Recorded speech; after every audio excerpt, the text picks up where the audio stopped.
અત્યારે આ જે અધિકારીઓ છે બધા એ ગામને પતાવવાની વાત જ કરે છે.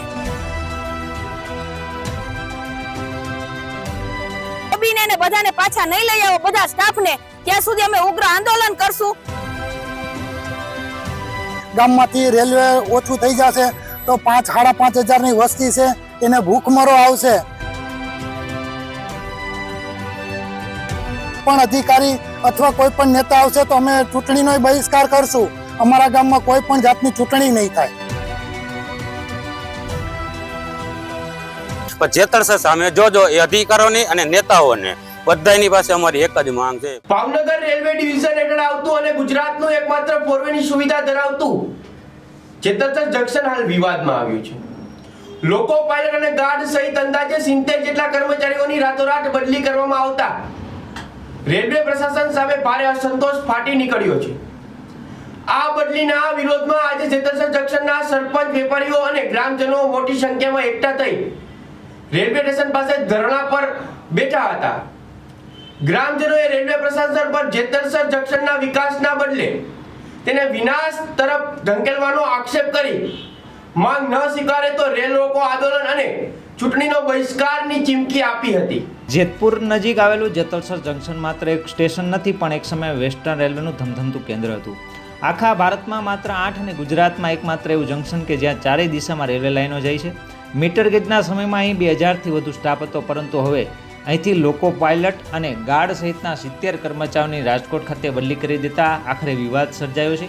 આ નિર્ણયથી જેતરસર ગામ પર મોટું સંકટ ટોળાઈ રહ્યું છે. 70 કર્મચારીઓની બદલી એટલે કે 70 પરિવારોની હિજરત. અંદાજે 800થી 900 લોકો ગામ છોડીને જશે તો 5000ની વસ્તી ધરાવતા ગામનું અર્થતંત્ર ભાંગી પડશે અને ઉજ્જડ બની જશે તેવી ભીતિ ગ્રામજનો હાલ સેવી રહ્યા છે. હું સરવૈયા આરતીબેન રોહિતભાઈ જેતરસર જંકશનની સરપંચ છું. અત્યારે આ જે અધિકારીઓ છે બધા એ ગામને પતાવવાની વાત જ કરે છે. અત્યારે અમારે જે જંકશનમાં લોબી બધી હતી એ લોબીને ઉખેડીને એ લોકોએ રાજકોટ મોકલી દીધી છે, બરોબર? તો અત્યારે અમારા ગામનો જે વિકાસ છે એ પડી ભાંગ્યો છે. રોડ રસ્તા હોય, જે બધું આ લોકો હતા એ બધાને ટ્રાન્સફર કરી નાખ્યા છે. તો જે અમારે ધંધો ને રોજગાર હતો એ પડી ભાંગ્યો છે. તો માણસોની બદલી કરી નાખી છે એનો કોઈ મિનિંગ નથી અહીંયા.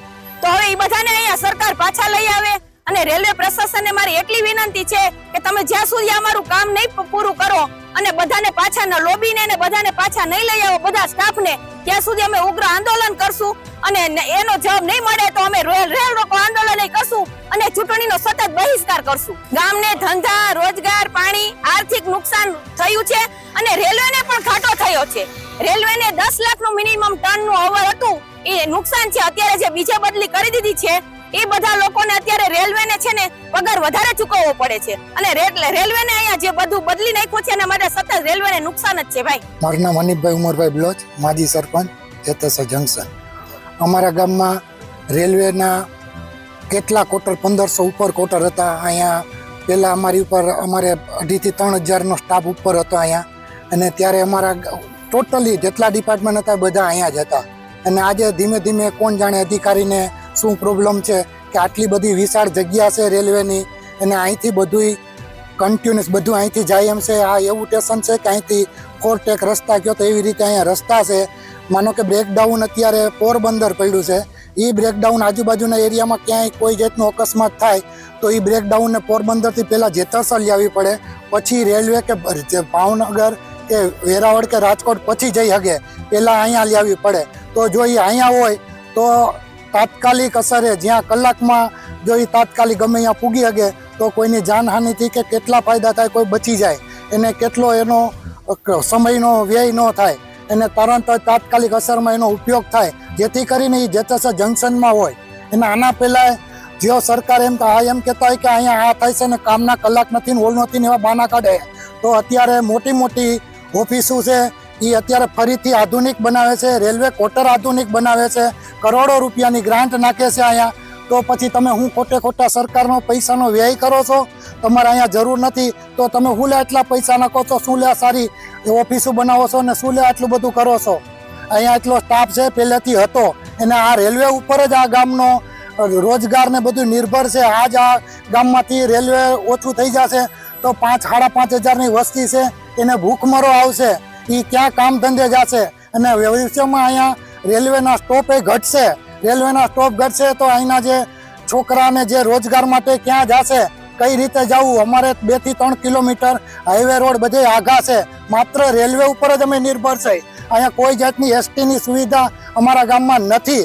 તો જે મહેરબાની કરીને અમારા ઉપર જે કંઈ લાગતા વખતે અધિકારીઓ આની ઉપર ધ્યાન દઈ અને યોગ્ય નહીં કરે તો અમે ઉગ્ર આંદોલન કરશું. અને જ્યાં સુધી નહીં પતે ત્યાં સુધી અમે ઉપવાસ ઉપર બેસશું અને આનાથી ઉગ્ર આંદોલન કરશું. અને પછી કોઈ પણ અધિકારી અથવા કોઈ પણ નેતા આવશે તો અમે ચૂંટણીનો બહિષ્કાર કરશું. અમારા ગામમાં કોઈ પણ જાતની ચૂંટણી નહીં થાય. રેલવે પ્રશાસનનો આ નિર્ણય આર્થિક રીતે પણ કેટલોક નુકસાનકારક છે. તો જુઓ, જેતલસરમાં કર્મચારીઓ 9% HRA ચૂકવવું પડે છે, જ્યારે રાજકોટમાં 16% ચૂકવવું પડે છે, જેનાથી રેલવે પર મહિને 7,26,000 વધારાનું ભારણ આવી રહ્યું છે. બીજી તરફ જેતલસરમાં 7.26 કરોડના ખર્ચે ક્વાર્ટર્સના રિનોવેશન ચાલુ રહી છે. જો સ્ટાફ જ નહીં રહે તો આ કરોડનો ખર્ચ પાણીમાં જશે. ગ્રામજનો આ નીતિની રેલવેની ઘોર બેદરકારી ગણાવી રહ્યા છે. આમ તો જો વાત કરીએ તો જેતલસર જંકશન બસાવો સમિતિના આજે નેજા હેઠળ ગ્રામજનોએ અમારી માંગે પૂરી કરવાના નારા સાથે વિરોધ નોંધાવ્યો હતો. ગ્રામજનોના મુખ્ય માંગ છે કે લોકલ લોબીને તાત્કાલિક પરત લાવી, પોરબંદર ગયેલો બ્રેકડાઉન વિભાગ પરત લાવવો અને મોડેલ રેલવે સ્ટેશનના વિકાસ કામો શરૂ કરવા. ગ્રામજનોએ સ્પષ્ટ ચીમકી ઉચ્ચારી છે કે જો તેમની માંગણીઓ સંતોષવામાં નહીં આવે તો આગામી સમયમાં ચૂંટણી બહિષ્કાર અને જલદ રેલ રોકો આંદોલન છે તે કરવામાં આવશે. મારું નામ પ્રીતાંગ ચુનીભાઈ કોઈસા છે. હું અહીંનો એક વેપારી છું. વેપારી તરીકે હું જો કહું તો જેતલસર જંકશનની ઓળખ છે એ છે એ રેલવે છે, બરાબર. રેલવે ઉપર જ બધા રોજગાર અહીંયા ચાલે છે. ચાની લારીથી લઈને ને તમામ રોજગાર છે. કરિયાણાના છે, પ્રોવિઝન સ્ટોર છે, કે મેડિકલ સ્ટોર હોય કે સ્કૂલ હોય કદાચ. તો સ્કૂલની અંદર બી અત્યારે ઈ છે રોજગાર બધા છે. અત્યારે સ્કૂલ 50% ભાંગી ચૂકી છે. રેલવે સરકારી સ્કૂલ છે એ પૂરી સંપૂર્ણ બંધ છે. હાઈસ્કૂલ હતી એ પણ બંધ કરવામાં આવી છે. અને જેતલસર જંકશન જે તે સમયે ભગવતસિંહ બાપુ વખતે આ જે સર્વે કરીને જેતલસર જંકશન છે એને મેન્ટેશન કરવાનું કારણ શું, જંકશન બનાવવાનું કારણ શું? કેમ કે અહીંથી 4 દિશા તરફ ગાડી જઈ રહી છે. 4 ટ્રેક છે. વેરાવળ જાય છે, પોરબંદર છે, ભાવનગર છે અને રાજકોટ તરફ, અમદાવાદ તરફ સુધી જાય છે, બરોબર છે. તો આજે એ બી પ્લાનિંગ જે કરેલું જે તે સમયે તો એ કોઈ બુદ્ધિથી કરેલું હતું. અહીંયા રેલવેની અંદર બધા ડિપાર્ટમેન્ટ આપવામાં આવ્યા છે કે દાખલા તરીકે બ્રેકડાઉન છે, લોકલ લોબી છે, બરોબર, સ્કૂલ છે, એ બધા CNW છે, ટ્રાફિક છે, રેલવે RPF છે, કે બધા ડિપાર્ટમેન્ટ ટોટલી ડિપાર્ટમેન્ટ અહીંયા આપવામાં આવે. મેન્ટેનન્સ બધા ટોટલી અહીંયા થતા. એટલે CNW એટલે એ મોટું ડિપાર્ટમેન્ટ હતું. લોકો સૌથી મોટું ડિપાર્ટમેન્ટ હતું. અને અહીંયા 64 પાવરનું મેન્ટેનન્સ થતું કે જે રેલવે ભાવનગર ડિવિઝનની અંદર કોઈ જગ્યાએ એટલા પાવરની સુવિધા નહોતી, ગાડીની ફ્રીક્વન્સી નહોતી. અહીંયા જે યાર્ડ છે તેની અંદર લાઈન 8 થી 9 હોવા છતાં તે આઉટસાઇડ રાખવી પડતી. એટલું આ ધમધમતું રેલવે સ્ટેશન હતું. જે તે સમય 2000+ અહીંયા કર્મચારી હતા. આજે એના દીકરા દીકરીઓ બધા અહીંયા જ વસવાટ કરે છે, રોજગાર કરે છે, બરોબર. આજની તારીખમાં આજે એ ધંધાનું શું? અહીંયા 1 રૂપિયો જોડીને મકાન બનાવેલા. હવે આ સમયમાં મોંઘવારીમાં તમે વિચાર કરો કે અહીંથી જેતલસર છોડીને જવું પડે તો ક્યાં 25-30 લાખ રૂપિયા મકાન મળે છે, નાના એવા મકાન મળે છે. તો આજે ક્યાં સુધી જવાનું અમારે?